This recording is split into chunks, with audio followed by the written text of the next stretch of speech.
Dear Diary,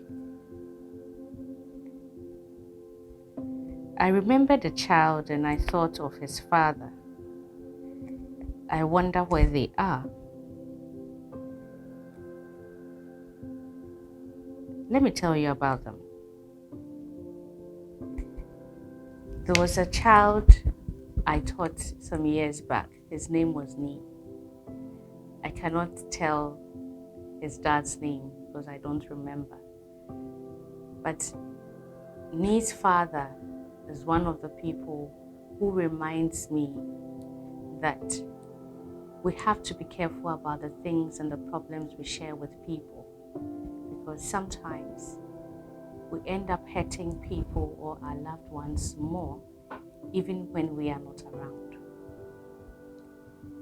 What is it about Nee?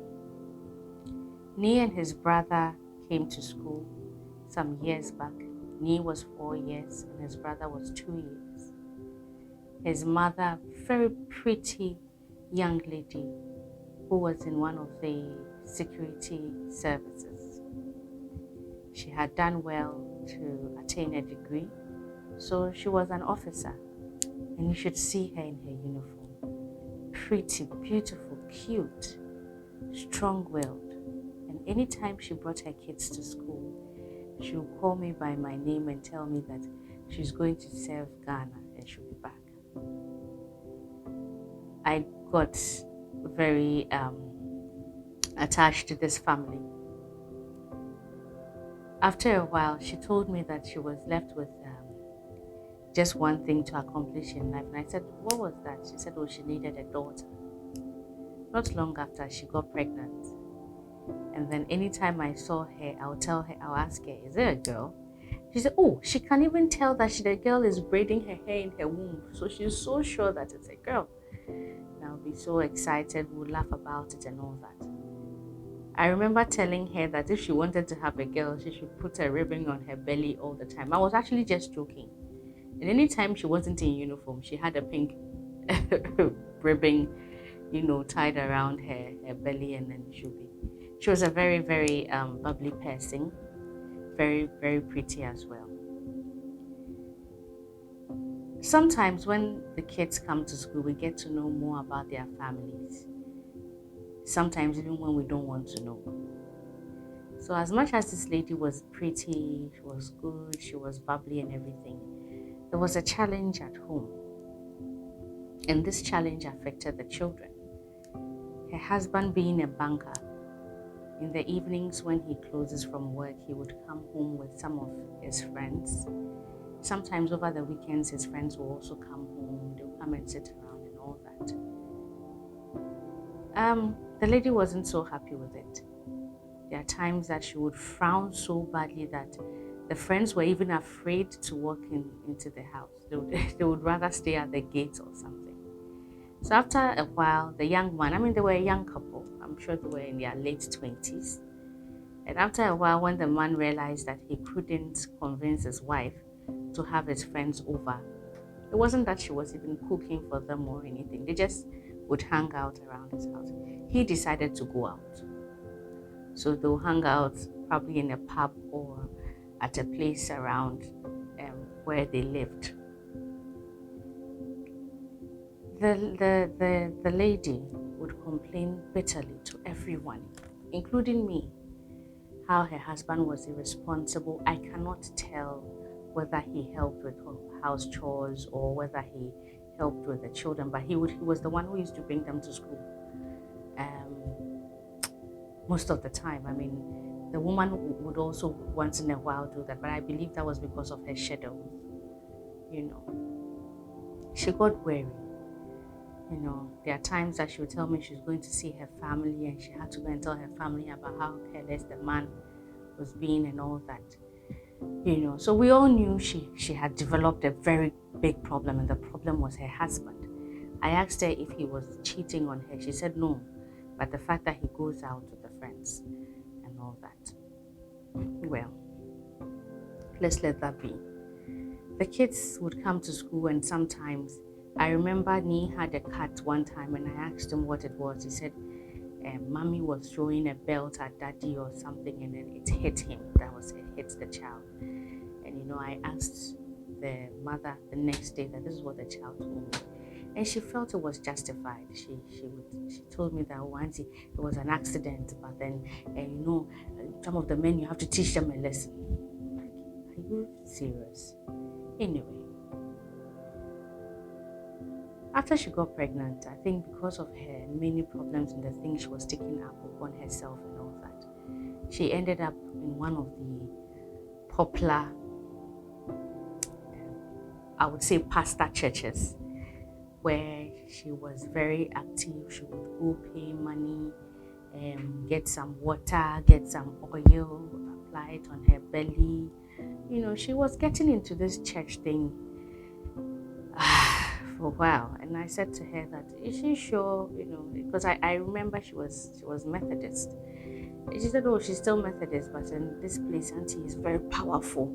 The man, I wouldn't mention the name, so one of my colleagues even mentioned that she had seen her, the woman, on the television during the pastor's time, program time or so on TV. She gave birth. Pretty little girl, very hairy and all that. Her husband was delighted. Anytime I saw the man, he would tell me about how hardworking his wife is, how strong his wife is, how pretty his wife. I mean, he was always saying good things about her. Unlike from what I heard from the woman, I cannot tell what the issues were, but these were the things that were said to me. Diary. It got me a little confused. How do two people say two different things about each other at different times? Anyway. So the lady gave birth, pretty little girl. Everybody was healthy. She had the cesarean section. So after she started having this pain she said it was radiating from her back, to the front part of her head. And she had really bad headaches. So anytime she mentioned it to me, I'll tell her, you should go to the hospital. You need to go to the hospital. She said, want to know. It is my house people. I know that they have targeted me. They want to kill me.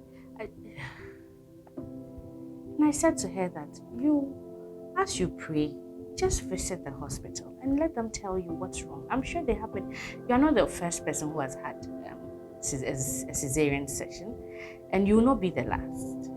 So I'm pretty sure that people may have reacted to this in different ways. So please do well, visit the hospital. I think after a while she got tired of me, so she wasn't even mentioning it to me. One time I was home when a colleague of mine called me and said, am I watching TV? I said, no. Oh, turn on the TV. And I said, oh, well, I didn't even know which station to get to and all that. They said, oh, the woman was on the television and she was sharing a testimony about the birth of the child and all, how she had been healed from a disease she had and all that. I said, really? But then that was a Saturday. The Monday I saw her and she was complaining about the same pain she said she had been healed of. I mean, so I'm like, okay, if you are healed, why are you still complaining? She said, oh, Auntie, at the time, so she mentioned the pastor's name and said that, oh, it's by faith and she knows that she will be healed. I wasn't convinced. Unfortunately, the Monday I spoke to her, the very next Saturday, we were told of her death. So Ni's mom died, leaving 3 children, a baby girl who was barely a month old, and then 2 little boys. And this is just the beginning of the story. Because of the story she had told her family and friends around and all that. In Ghana, nobody dies. We always say somebody has been killed, something has killed the person and all that. So in this case, they said her husband had killed her. I got to see a very different angle of all these stories. How did that happen?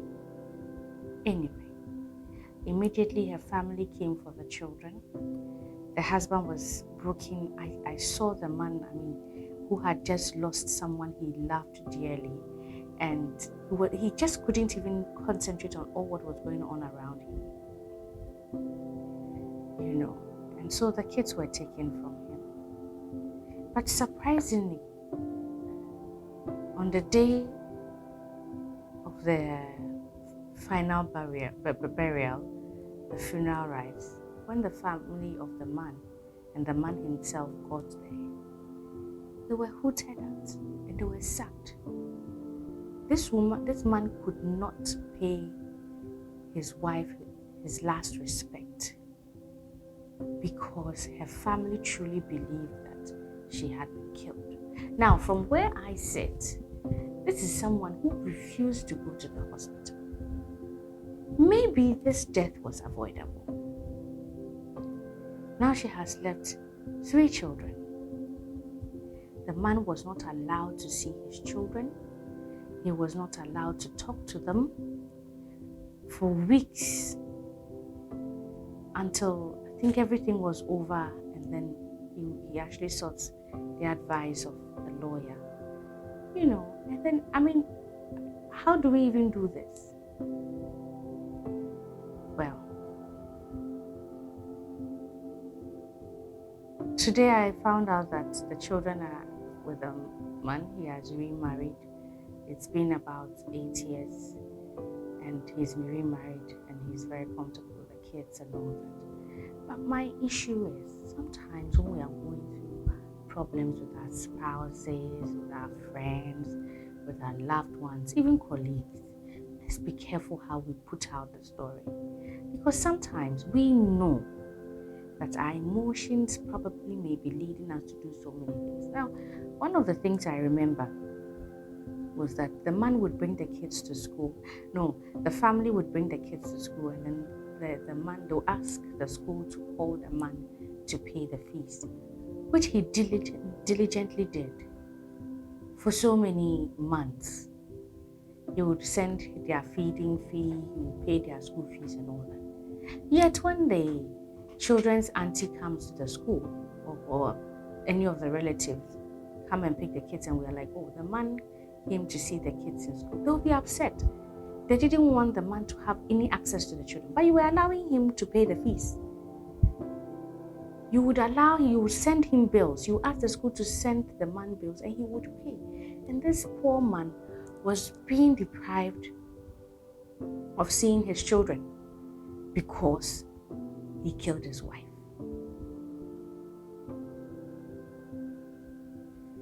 This world sometimes is scary. Sometimes it's unfair. Again, there might be other sides to the story, but from where I sit, this was a woman who was sick, refused to go to the hospital, died, followed one pastor, blah, blah. Interestingly, months after she died, her video was still being shown on TV as someone who had been healed from a disease. This woman was gone. She was gone. And this poor man had to go through all these things, even the trouble of getting his kids back and all that, having a stable life. I'm pretty sure that if all things were okay between he and then the lady's family, I'm pretty sure he might even have allowed the family to keep the kids while he visited. But obviously, there was no way he was going to allow someone to take, or people to take his kids away from him when he would have no access to them. Let's be careful. Let's be careful how we speak, how we share, what we share, whether it's the truth or not. Because again, some of these stories can still hurt people even when you are long gone. Diary.